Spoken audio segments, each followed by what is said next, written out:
إلى الله أشكو ظلام القلوب وغدر الحبيب وجور القريب.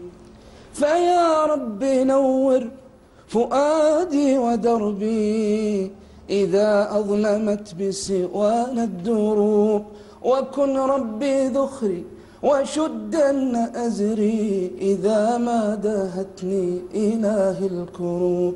فأنت اعتمادي لدحر الأعادي إذا أشعلوا نار حرب شعوب. ستشرق شمسي على غيرها إذا شمس غيري دنت للغروب، ويشرق وجه الحقيقة يوما فلا تبتئس إن عراه الشحوب. إذا غاب أمرك عن معشر فليس علي أخي يغيب، وما بعت خلا وما خنت عهدا ولكن نفسا تعاف الكذوب. وكم من عيوب سترت وما ضقت يوما أخي بستر العيوب، وكم من ذنوب غفرت ولكن تجاوز ذنبك كل الذنوب. وكم عهد صدق خفرت وكم تعاهدني يا أخي أن تتوب.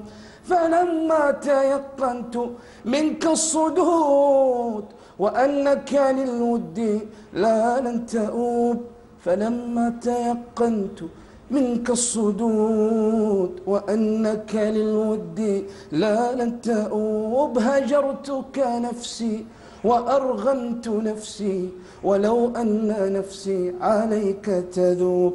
فيا خل لا تكثرن الجراح، جراح المودة تدمي القلوب.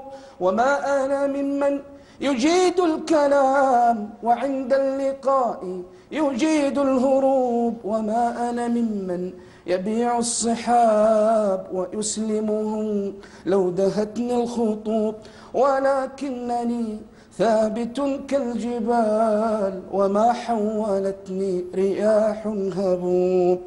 وما قد غضبت لنفسي ألا ولكنني عن حياض غضوب. إذا هان حقك عند امرئ فخل الشمال له والجنوب. الله لا فض فوق والله يا شيخ مسعد. لا شك انه الظاهر الشكوى للصديق والحبيب فيها معاناة، بس لا تكون هذه خرجت من رحم المعاناة وموقف معين. ما في شعر إلا يخرج من معاناة. نعم.